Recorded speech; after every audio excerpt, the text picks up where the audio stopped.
Bismillahirrahmanirrahim. Assalamualaikum warahmatullahi wabarakatuh. Waalaikumsalam warahmatullahi wabarakatuh. Alhamdulillahi rabbil alamin. Wa bihi nasta'in ala umuri dunya waddin. Ashhadu an la ilaha illallah wa ashhadu anna Muhammadan abduhu wa rasuluh. Allahumma salli wa sallim ala sayyidina Muhammad wa ala ali sayyidina Muhammad, amma ba'd. Pertama sekali puji syukur alhamdulillah kita ucapkan kepada Allah Subhanahu wa ta'ala. Pada malam hari ini masih memberikan kesehatan, kesempatan, terlebih-lebih nikmat iman dan Islam kepada kita semuanya, sehingga kita bisa hadir bersilaturahim di tempat yang sangat mulia ini.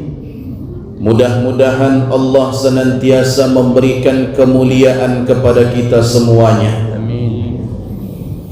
Kemudian salawat dan salam kepada Nabi kita Muhammad sallallahu alaihi wasallam selaku syafaat beliau yang sangat kita harap-harapkan di hari kemudian.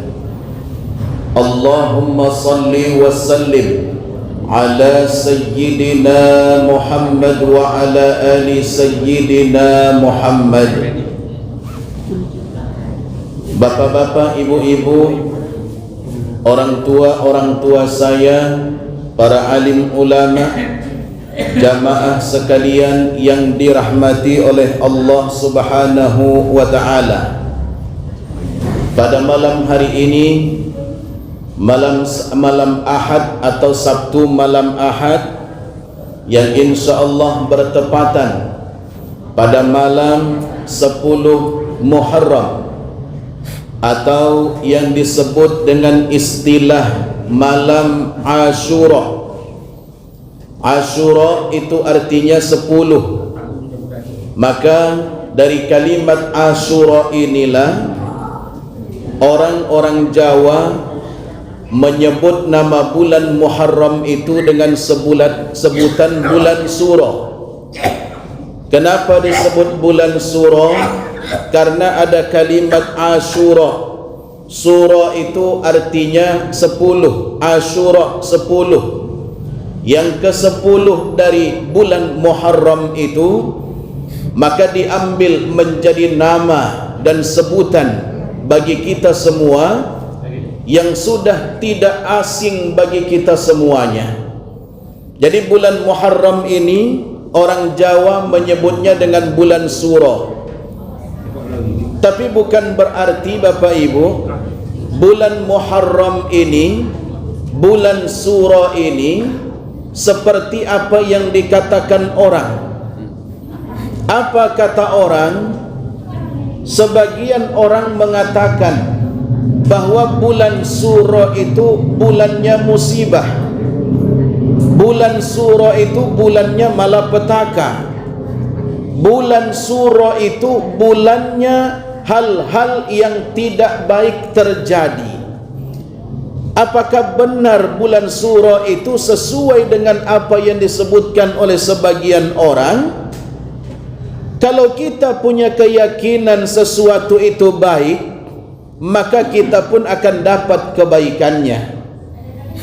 Tapi kalau kita punya keyakinan sesuatu itu tidak baik, maka yang kita dapatkan pun sesuatu yang tidak baik. Sesuai dengan hadis kudusi yang disebutkan oleh Nabi kita Muhammad sallallahu alaihi wasallam, Allah berfirman dalam sebuah hadis kudusi. Apa kata Allah? Ana inda zanni abdi bi. Saya akan memberikan kepada hambaku sesuai dengan dugaan hambaku kepadaku. apapun dugaan hambaku kepadaku, itu yang akan aku berikan, kata Allah. Kalau dugaan hambaku baik, maka insya Allah yang dia dapatkan pun baik. Kalau dugaan hambaku kepadaku itu buruk, maka yang akan dia dapatkan pun sesuatu yang buruk. Jadi kalau bulan Muharram ini kita yakini adalah bulan malapetaka, bulannya musibah, Allah berikan sesuai dengan dugaan kita. Itu sesuai hadis kudusi. Ana inda zanni abdi bi. Saya akan memberikan kepada hambaku sesuai dengan dugaannya kepadaku. Makanya Bapak Ibu, kita umat Islam ini selalu dianjurkan untuk husnuzzon. Apa itu husnuzzon? Berbaik sangka kepada siapapun, walaupun gerak-geriknya buruk, walaupun nampak tak baik, tapi kalau belum sesuai dengan faktanya, kita dianjurkan untuk berbaik sangka. Apalagi kepada Allah dan takdir yang ditentukan oleh Allah Subhanahu wa ta'ala. Maka pada malam hari ini, Bapak Ibu hadirin sekalian yang dirahmati oleh Allah Subhanahu wa ta'ala, malam yang sangat istimewa, malam yang sangat luar biasa, dan bukan malam yang penuh dengan malapetaka. Kenapa kita sebut bukan malam dan bulan yang penuh dengan musibah? Kalau kita lihat sejarah, mulai dari nabi-nabi Allah terdahulu, ternyata banyak nabi-nabi Allah yang Allah lapangkan, Allah berikan solusi, Allah hentikan ujiannya pada bulan Muharram ini, terutama pada tanggal 10 Muharram. Contoh, Nabi Yunus alaihi salam. Nabi Yunus berada di dalam perut ikan paus selama 40 hari 40 malam. Di dalam perut ikan paus beliau berzikir, meminta ampunan kepada Allah. La ilaha illa anta subhanaka inni kuntu minaz zalimin. Itu kata Nabi Yunus dalam perut ikan paus. Ternyata walaupun beliau seorang nabi, Pak, tidak langsung Allah kabulkan, tidak langsung Allah maafkan, tidak langsung Allah ampuni kesalahannya. Ternyata masih nunggu sampai kapan? 40 hari 40 malam dulu di dalam perut ikan, baru Nabi Yunus alaihi salam diselesaikan ujiannya. Maka wajar kalau kita manusia biasa minta kepada Allah, satu kali enggak dikasih, minta lagi, besok minta lagi, belum Allah kabulkan, jangan jenuh, besoknya minta lagi. Karena Allah sendiri yang menyebutkan, ud'uni, mintalah kamu kepadaku, kata Allah. Jangan tak minta. Kalau kamu tak minta kepadaku, berarti kamu sombong, kata Allah. Minta kepadaku. Beda kita minta kepada Allah, beda minta dengan manusia, Pak. Coba kalau saya datangi Pak Sugianto, Assalamualaikum Pak. Apa Ustaz, kata beliau? Boleh saya minta duit Bapak 50.000 baik? Oh boleh Ustaz, kata beliau. Langsung dia ambil duit 50.000, dia kasih ke saya. Besoknya saya datang lagi, Pak. Oh Pak, apa Ustaz? Boleh tak saya minjam lagi? Berapa? Boleh tak saya minta lagi? Berapa? 50 lagi. Agak bengkerut dikit, Pak. Ya, apa hal Ustaz ni, kan gitu. Dengan berat hati beliau pun mengeluarkan uang itu, beliau kasih dengan saya. Besoknya saya datang lagi, Pak, saya datang lagi nih. Ngapa Ustaz? Samalah dengan kemarin. Apa pula itu? Minta duit berapa Ustaz? 50 B. Alah Ustaz, mohon maaf lah Ustaz, saya ladak pegang duit lagi, kata beliau. Ya, baru 2 kali diminta itu sudah berubah, Pak. Itu kalau mintanya dengan manusia. Karena manusia itu sekaya apapun penuh dengan kekurangan. Sekaya apapun orang itu, secukup apapun kebutuhannya, pasti tetap ada kekurangannya. Karena manusia tak ada yang sempurna. Maka malam hari ini kita berkumpul di tempat yang sangat mulia ini. Mudah-mudahan perkumpulan kita ini mendatangkan barakah dari Allah Subhanahu wa ta'ala. Karena apa? Malam 10 Muharram ataupun tanggal 10 Muharram. Karena tanggal 10 Muharram ini sudah masuk, Pak. Hitungan Arab itu, tanggal itu dihitung pergantiannya setelah habis asar. Mulai dari habis asar tadi sudah masuk tanggal 10 Muharram. Jadi malam ini sudah tanggal 10 Muharram. Beda tanggal hitungan Masehi.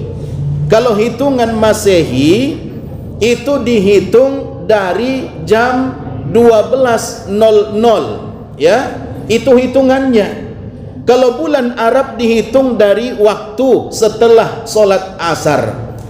Makanya kemarin di waktu awal bulan Muharram ataupun tahun baru Islam, kita ada doa awal tahun, doa akhir tahun, dilakukan setelah habis asar untuk doa akhir tahunnya, dan sesudah maghrib untuk doa awal tahunnya.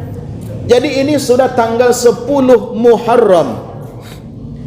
Apa sih Ustaz keutamaan dan kelebihan 10 Muharram ini? Banyak keutamaannya. Apa di antara keutamaan 10 Muharram?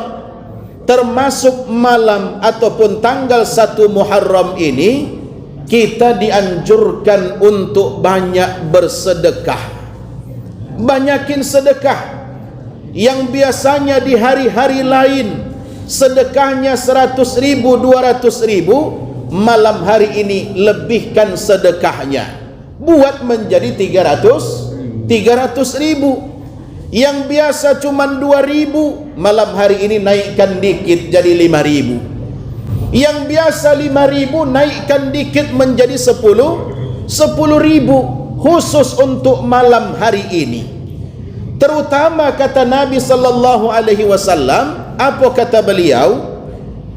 Man wassa'a ala iyalihi yauma Asyura wassa'allahu alaihi as-sanata kullaha. Siapa yang meluaskan belanja, yang menambah duit belanja untuk keluarganya pada hari Asyura tanggal 10 Muharram, Allah akan meluaskan rezekinya untuk 1 tahun ini. Jadi Bu, besok minta duit belanja lebih Bu, ya. Karena Nabi yang menyebutkan, siapa yang melebihkan, meluaskan belanja untuk keluarganya, maka Allah akan meluaskan rezekinya 1 tahun ke depan ini. Khusus untuk tanggal 10 Muharram, besok baik. Ya, apa Ustaz maksudnya meluaskan rezeki? Ya, kalau biasa ngasih belanja harian 200.000, besok kasihlah 500. Cocok tak Bu? Oh, semangat ibu-ibu. Cocok tak Bu? Kalau biasa ngasih duit jajan anak per hari 20.000, besok kasihlah 100.000. Ya, kasih besok 100.000, khusus besok baik. Untuk yang besok-besoknya ndak lagi, ya kan? Besok baik. Kalau umpama istrinya nggak punya cincin, nggak punya gelang, nggak punya kalung, besok bawalah ke toko emas, ya, suruh ibu tuh milih-milih, Pak. Silahkan Bu pilih emasnya, ya. Habis itu si ibu milih-milih, dia ambil kalung, gelang. Pak, ini bagus dah. Kata bapak, ini Pak, bagus, ya kan? Semuanya disambut dan dijawab oleh si bapak, gitu baik. Bapak ni macam mana dari tadi terus, ya? Bu, ibu tak tahu ya pepatah yang mengatakan diam itu emas, kata dia. Nah, jadi diamnya saya itu sudah emas. Jadi ibu enggak perlu lagi beli emas, kan gitu. Nah, jadi Bapak Ibu hadirin sekalian, ini bisa kita praktekkan, bisa kita amalkan untuk keluarga kita, baik keluarga yang ada di rumah kita yang menjadi tanggungan kita, atau mungkin keluarga kita, saudara-saudara kita yang lain. Tak apa-apa, berikan, ya. Maksudnya itu bukan hanya berbentuk duit baik. Kalau biasa di rumah setiap hari, Bu, ya, apa lauk kita hari ini? Adalah kangkung, tempe tahu, Pak. Tapi untuk besok coba beli yang lebih istimewa dulu. Untuk 10 Muharram, kalau mampu beli daging, besok beli daging untuk keluarga. Tidak bisa daging, ayam pun jadi. Tidak bisa ayam, ikan pun jadi. Yang penting lebih dari hari-hari yang sebelumnya, karena ini hari yang istimewa. Dan anjuran Nabi sangat luar biasa. Walaupun ada yang mengatakan hadis ini hadis yang dhaif, tapi yang dhaif itu datangnya juga dari beliau, maka boleh untuk kita amalkan, ya. Silakan diamalkan, terutama besok bagi kaum bapak, ya Pak, ya. Ingat Pak, jangan dilupa-lupa Pak, ya. Ya Bu, ya. Ya, besok kalau bapak lupa, ingatkan Pak, jangan lupa kata Ustaz kemarin tuh. Ingatkan baik. Kemudian kalau memang sedekah untuk keluarga sudah, boleh ditambah dengan sedekah kepada orang-orang di sekitar kita. Apa Ustaz sedekahnya? Tidak mampu pakai duit, boleh pakai makanan, ya. Makanya dulu wali-wali Songo ketika mereka mempunyai jamaah mereka tak punya duit. Yang mereka punya hanya hasil dari kebun. Ada singkong, ada ubi, ada kacang. Dari kacang hijau, kacang kedelai, kacang tanahnya mereka punya. Kemudian mereka punya pohon aren. Kemudian pohon aren itu pun mereka sadap, mereka dapat gula arennya. Mereka punya kelapa, punya santan, ya. Udah dikumpulkanlah semua hasil dari kebun itu, baik itu singkongnya, ubi jalarnya, semua digabung menjadi satu, ditambah santan, kemudian gulanya, maka jadilah bubur. Maka muncul istilah di tengah-tengah masyarakat kita dengan istilah bubur Asyura. Itu bukan dari Nabi itu, ya. Tidak ada di zaman Nabi buat bubur Asyura. Tapi bubur Asyura ini tradisi yang terjadi di Indonesia. Kenapa? Sebagai pilihan supaya tetap bisa bersedekah, walaupun nggak pakai duit, tapi pakai makanan yang murah saja pun tak apa-apa. Yang penting itulah kita yang mampu. Makanya Nabi pernah menyebutkan, walaupun bukan pada tanggal 10 Muharram, apa kata beliau? Idza tabahta maraqatan, kalau engkau memasak makanan, kata Nabi, kalau kamu memasak gulai, fa'aksir ma'aha, banyakin kuah gulainya, wa ta'ahad jiranaka, dan bagikan gulai itu kepada tetanggamu. Jadi kalau cuman bisa masak 1 ekor ayam, ya udah, banyakin santannya Bu, ya, banyakin kuahnya, bagikan kepada tetanggamu. Isi mangkok itu penuh, ya, kuahnya yang penuh, ya. Ayamnya cukup 1 potong baik, ya. Karena kalau ukuran ayam 1 ekor kecil pula ataupun 1 kilo, paling 12 potong paling banyak, ya. Udah, tetangga ada banyak, kasih sepotong, kuahnya banyakin. Pada saat tetangga menerima, senang nian tetangga Pak. Makasih nian Bu, banyak nian yang dikasih, penuh ya Pak ya. Ketika disalin ke dapur, ternyata disendok-sendok cuman sekok kecil pula. Tapi tidak apa-apalah. Tadi ketika awal sudah membuat hati tetangga menjadi senang. Membuat orang menjadi senang itu pun sudah termasuk sedekah. Idkhalus sururi ala qalbil mu'mini sadaqah. Membuat hati orang lain itu senang, itu sudah termasuk sedekah, kata Nabi. Jadi sedekah itu enggak mesti yang mahal. Senyum pun dengan kawan itu sudah sedekah. Yang penting jangan senyum-senyum dewek Pak. Apalagi senyum-senyum dengan bini orang. Itu ceritanya nanti lain itu. Kalau ketemu bini orang senyumnya lebar nih ya. Tapi kalau ketemu bini dewek merengut. Ada tak yang model itu Bu? Bu? Ada tak yang model itu? Kalau ketemu istri dewek, seringan merengut bebawaannya. Tapi kalau ketemu istri orang, senyumnya lebar. Tapi insya Allah bukan bapak-bapak di sini itu, ya, di luar sana. Nah, jadi Bapak Ibu hadirin sekalian yang dirahmati oleh Allah Subhanahu wa taala, ini termasuk keutamaan, ya, malam ataupun tanggal 10 Muharram. Banyakin bersedekah. Kemudian apa lagi Ustadz yang harus kita buat?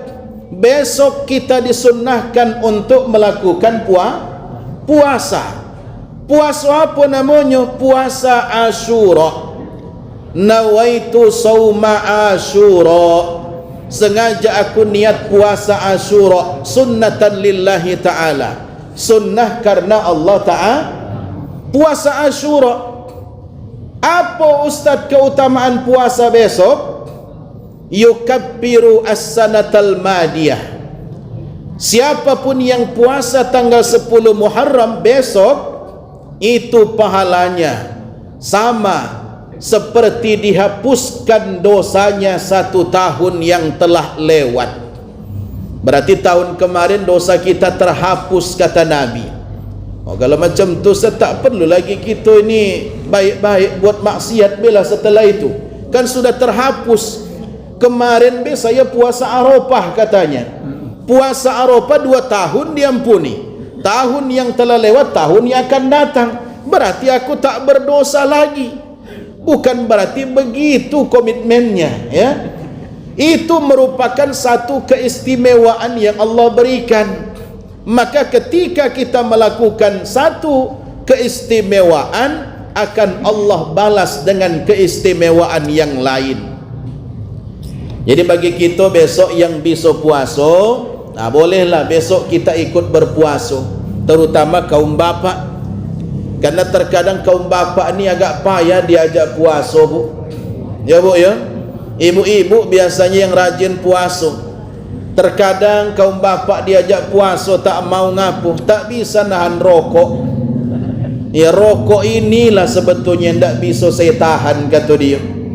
Ya, jadi besok kita usahakan, mudah-mudahan kita mampu dan bisa melakukan puasa, dan kemudian Allah berikan ganjaran sesuai dengan yang disebutkan oleh Nabi kita Muhammad sallallahu alaihi wasallam. Kemudian apa lagi keutamaan yang harus kita dapatkan pada tanggal 10 Muharram?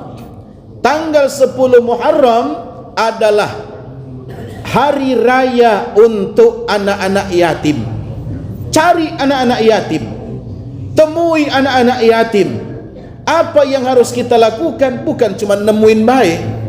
Kage temuin anak yatim dipanggilnya, kau anak yatimnya. Iyo. Santunan juga ada itu. Hah? Ada santunan. Ya.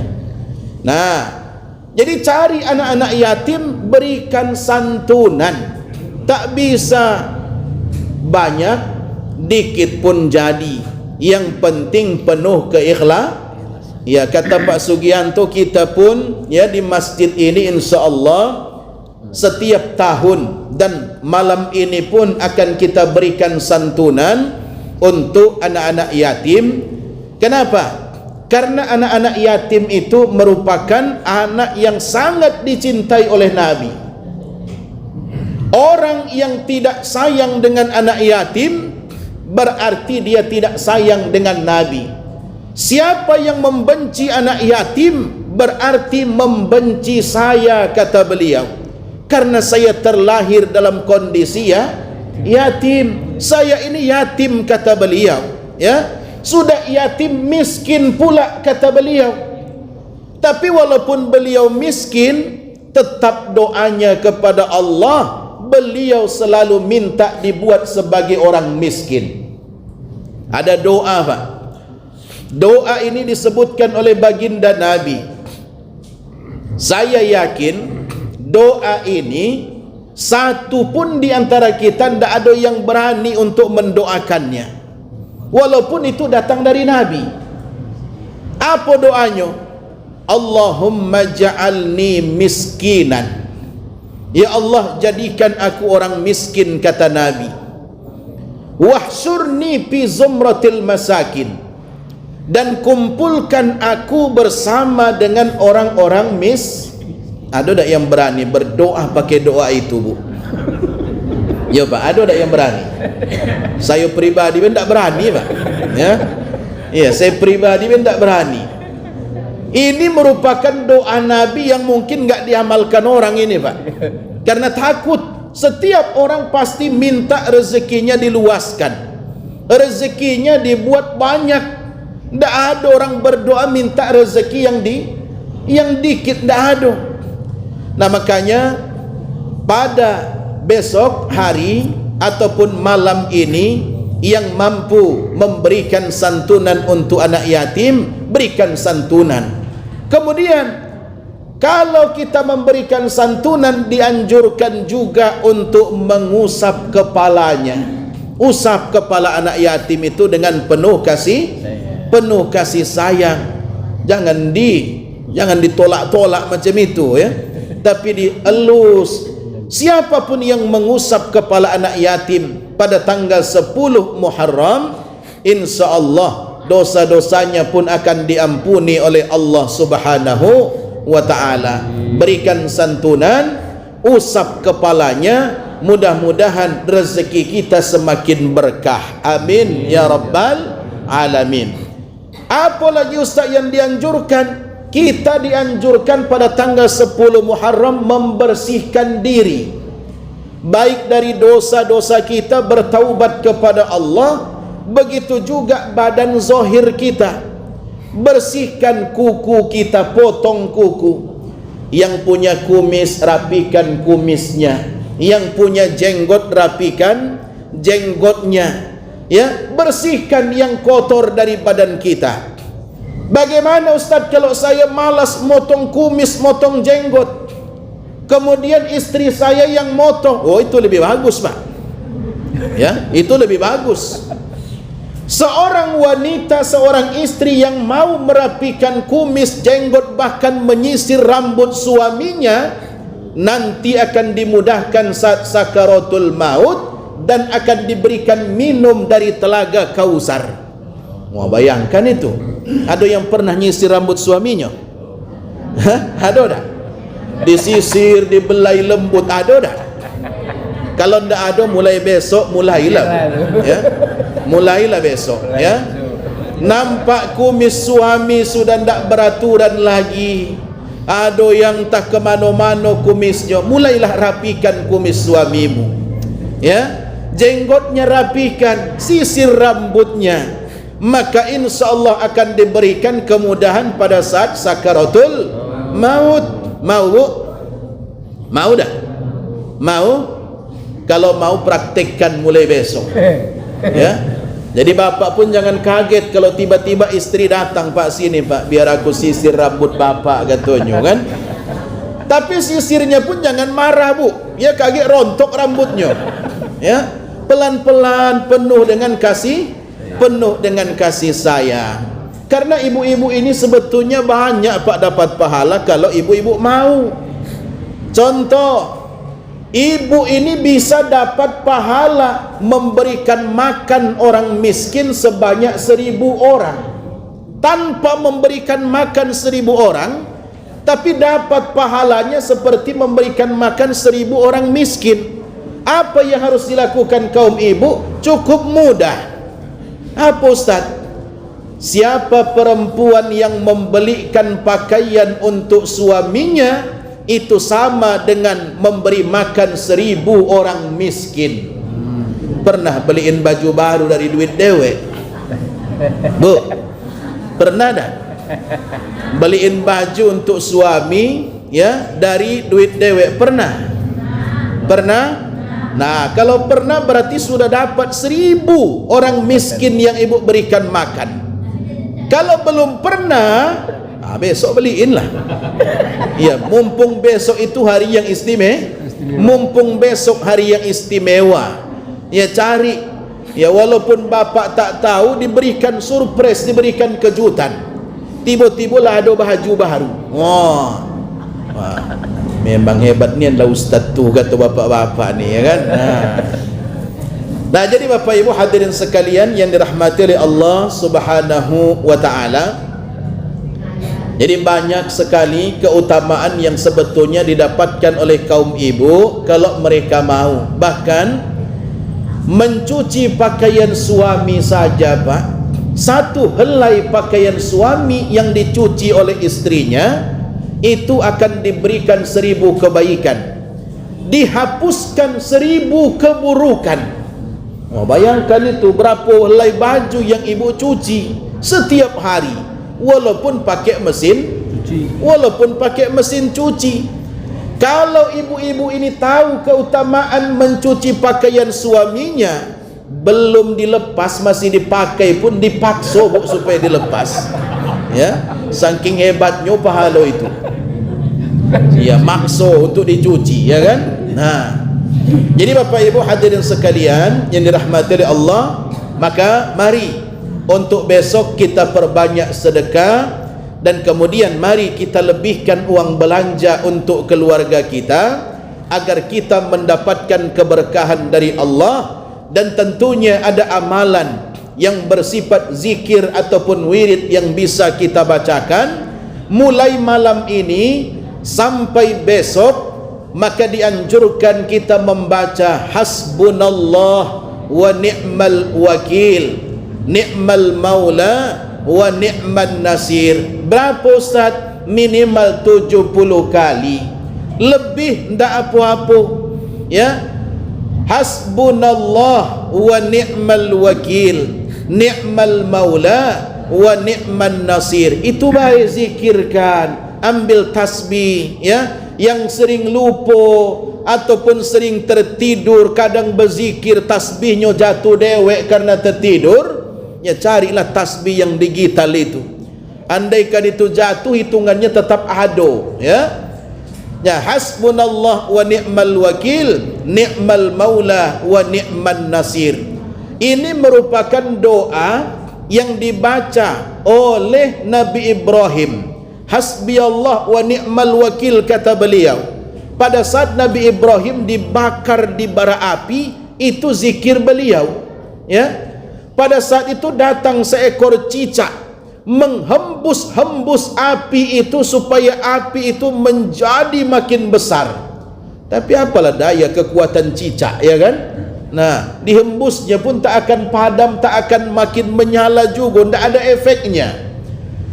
Datang seekor burung pipit bersamaan dengan apa yang dilakukan oleh cicak tadi. Burung pipit yang kecil itu, Bu, dia datang membawa air dengan paruhnya yang kecil. Dia siram api itu menggunakan air yang ada di paruhnya. Kira-kira padam tak apinya? Padam enggak apinya? Enggak padam. Apa kata cicak? Burung pipit, ngapain kau bawa-bawa air? Air itu enggak mempan untuk memadamkan api ini. Enggak ada guna kau bawa air. Apa jawaban burung pipit? Walaupun air ini memang tak ada guna, tidak bisa memadamkan api ini, tapi setidaknya Allah tahu aku berada di pihak mana, kata burung pipit. Kalau kau berarti di pihak orang-orang yang zalim kepada Nabi Ibrahim.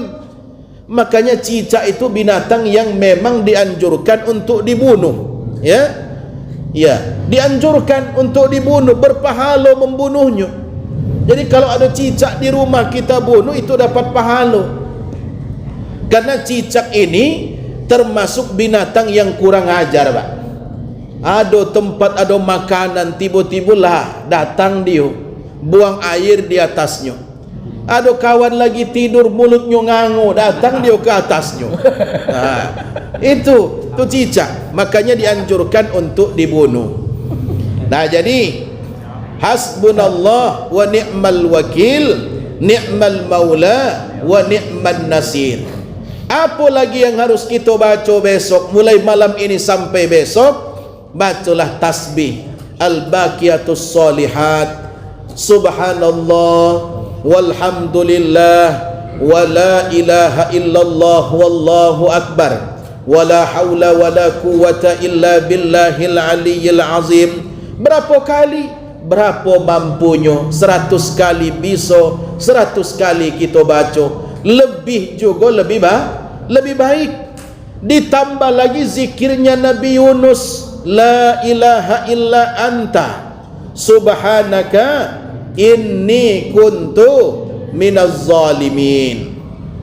Insyaallah jika ini semua kita lakukan, ya, sedekah juga sudah kita buat, zikirnya juga sudah kita buat, keutamaan tanggal 10 Muharram atau hari Asyura itu akan bisa kita dapatkan bersama-sama, dan mudah-mudahan Allah berikan barakah dalam kehidupan kita. Amin ya rabbal alamin. Makanya jangan beranggapan, sekali lagi saya tegaskan, jangan pernah beranggapan bahwa bulan Muharram ini, bulan Suro ini, bulannya malapetaka. Ya, bulannya malapetaka.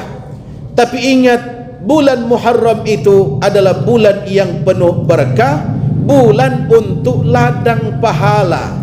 Semakin banyak kita melakukan pahala, maka makin besar faedah yang kita dapatkan. Terutama bagi kaum ibu yang rajin bersedekah. Kalau umpama besok kita enggak sanggup puasa, minimal kita berikan makanan untuk buka puasa orang, Pak.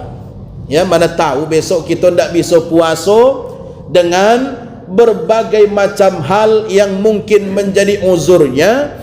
Kita berikan makanan untuk buka puasa bagi orang lain, insya-Allah pahalanya sudah bisa kita dapatkan bersama-sama. Yang penting besok banyakin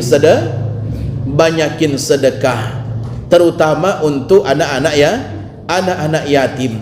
Insyaallah orang yang mengurus anak yatim, yang sering menafkahi dan menyantuni anak yatim, hidupnya akan Allah luaskan rezekinya. Mudah-mudahan kita termasuk di dalamnya. Amin ya rabbal alamin.